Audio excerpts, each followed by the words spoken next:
Kevin, ikaw lang naman ang buhay ko eh. Kailan mo ba ako susunduin?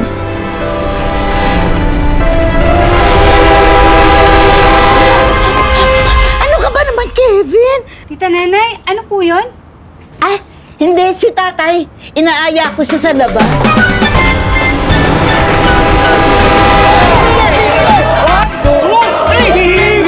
Alam mo, mga bata pa lang kasi yan, ganyan na talaga sila. Kikidnap ba to? Sige, Will. Kidnap ba to? Ayusin yung dalawa, ha? Oo, ayusin namin. Ano, hindi pa ba tayo kakain? Alam niyo na, kanina nagmana. Demonyo ka! Demonyo ka! Pwede ba simula ngayon, nakikita nanay lang lahat ng mga gagawin natin? Kevin, just the two of us.